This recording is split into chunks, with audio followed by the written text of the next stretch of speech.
Hello, everyone. Welcome to The Way I See It, which is my podcast on all things money, finance, and the economy. Hey, guys, congratulations. It's 2022. We made it in one piece. We are here and we're so thankful, right?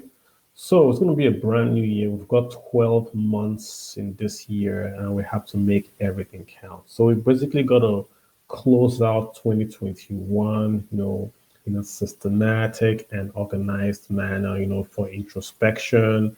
And then we're just going to plan out for 2022. So 2022 is going to be a brand new circumstance for really most people. We might have the COVID, or I don't think we might have the stimulus, but we never know, right? We might see the government start to pull back on all these spending and might actually start to increase taxes.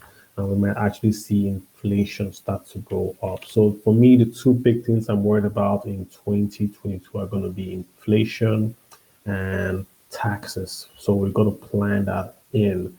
So the way we want to do this is just review everything that we can do in terms of money, starting from income to spending to the budget to the debt to net worth to your retirement plans to target savings plans to insurance, then investing, then of course estate planning, then of course finally giving. We're going to review these 11 topics in that order because that's basically how we're going to take it all. And then we'll just say, hey, what can we do in all these topics? Looking at inflation and looking at taxes going up, and also just looking at best practices. We want to know what to do in 2022 and sort of get it right from the get-go, right?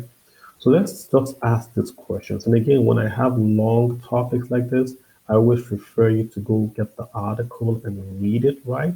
So I have this already published on Nairametrics. I do an article in Nairametrics every week. Just look for the 2022 review. Just Google Kalu Aja Nairametrics 2022 review. This will pull up, right? So that way you have it with you as well. And I also do share it on Twitter. So if you go my handle, FinPlan Kalaja1, you also find it, right? So let's get straight to it. The first thing we're going to talk about is going to be income. I'm just going to ask you guys a series of questions, and those questions are designed to make you think, and that's basically what I want you to do.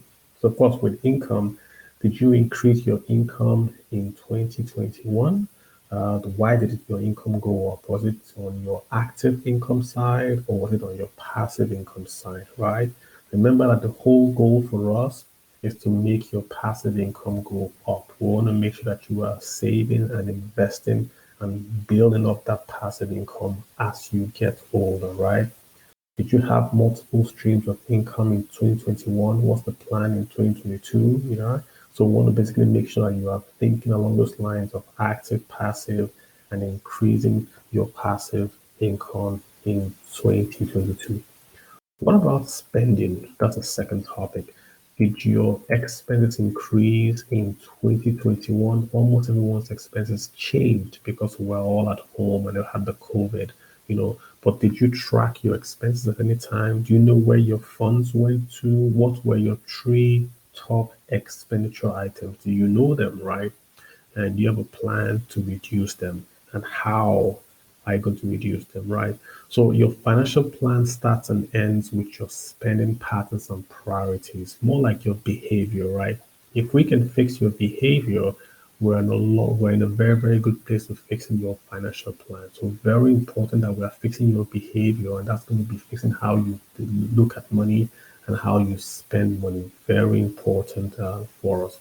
So looking at your spending review is going to be a very, very important step for you in 2022. If you can track where you are spending money and know where your money is going to, that's going to be a very, very important step for you. So make sure you get that done, right? So we've done income, we've done spending. Next is going to be budgeting, right? Did you use a budget last year? Are you going to use a budget this year? Did your budget last year, was it a surplus or a negative as compared to your initial projections? Why was there a variance? You've got to find out, because once you find out, then you're well on your way to fixing that problem of a deficit or investing that opportunity that is a surplus, right? So you want to basically find out and then see what you can do about that. What about your debt, which is going to be the next topic, right?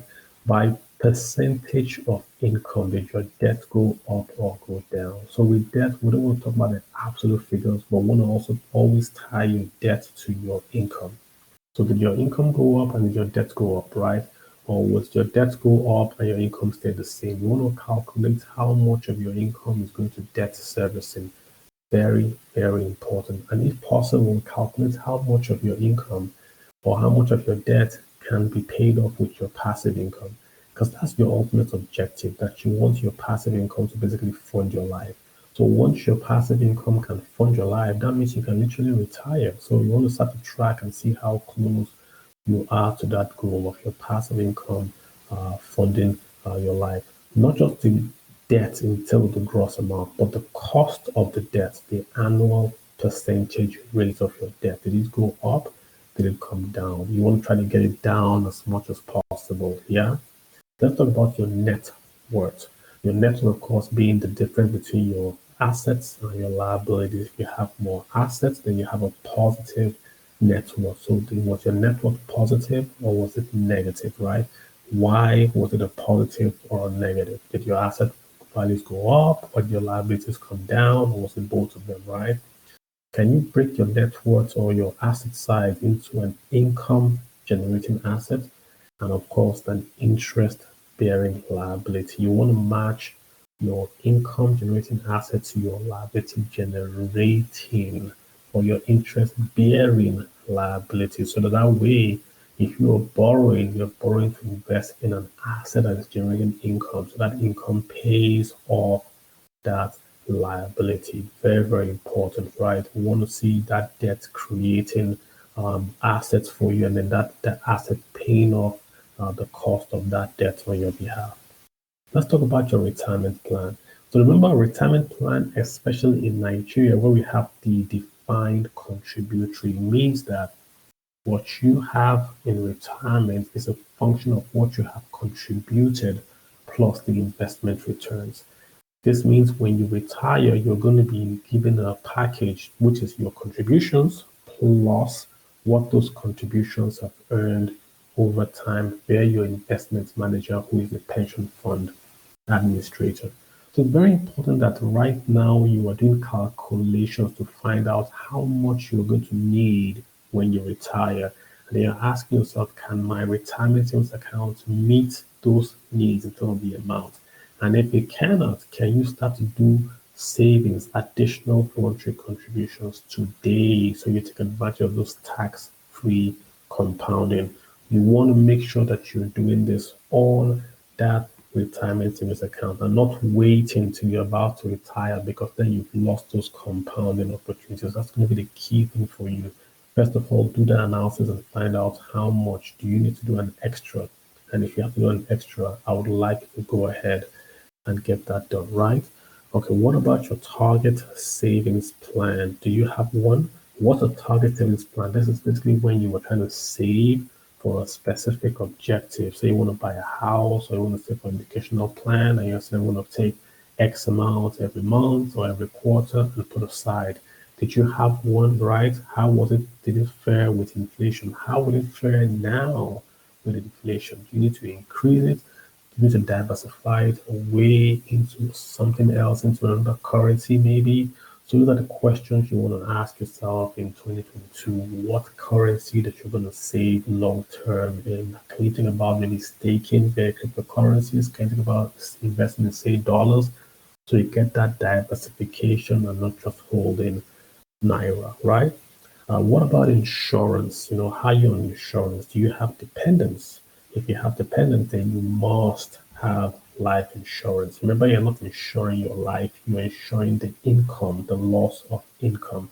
So once you have dependents, you must get life insurance. You must. Why not should? It's a must, right? And what about long-term care? As you're getting older, you want to try to buy long-term medical insurance plans or get all these plans in whilst you are younger and healthier, because it will cost you a lot less. After we talked about all this, then we talk about our investment plan. How did your portfolio do in 2021, right? If you're investing in Naira, this means that you have got to earn at least 15%, i.e. 2021, just to avoid inflation.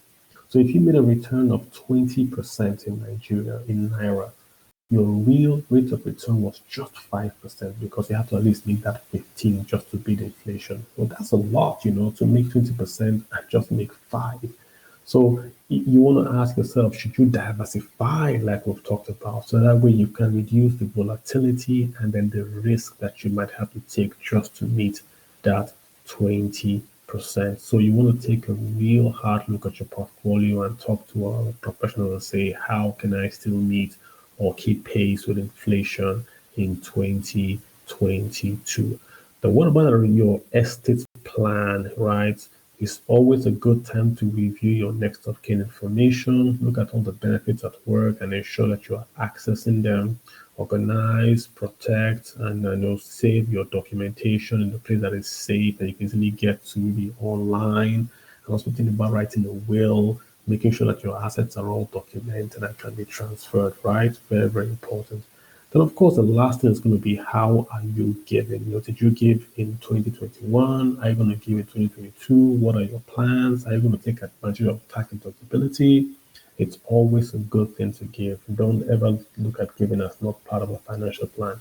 It makes you healthy, it makes you feel good, and it helps the environment when you give. You help people, you are actually helping yourself. So, like I said, 2022 is going to be for me a year of inflation and a year of taxation. Both are going to be going up. So, I'm thinking about taxation, how you can basically save money by actually paying taxes or doing certain decisions that you can reduce your taxable allowance. I'll just go over them again, right? I would like you to invest in your retirement savings account because once you put money in there, it's not taxed, right? Think of buying a health insurance scheme, maybe NHIS health insurance scheme. Same thing, if you put money there, it's not taxed. You can buy for yourself and your wife, and it is simply not taxed if you buy for two of them. Look at buying life insurance cover because those premiums are also not taxed. If you do a national housing fund contribution, it's also not taxed. If you start a business, register a business, it also has tax advantages. You can take deductions on the expenses on the business side, right? So you want to think about your pension contributions, your health insurance contributions, your life insurance premium payments, your employee funded national housing fund contributions, and also starting a business. This is basically how you're going to navigate this increase in taxes that's going to come in 2022. So the last one is basically goals. If you've reviewed your 2021, activities, then your 2022, you want to have goals, right? And goals are just easy. You write a statement, you put a target or a milestone, and then you put when you want to achieve it. So, for instance, I want to increase my interest-bearing debt by 10%, right? That's a target.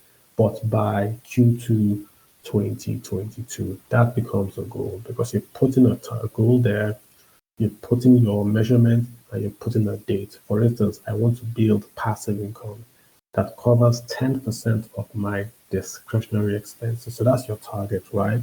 And you by 2022, that's your goal. So that's basically what you're trying to do. I want to increase my savings in retirement savings. That's your goal.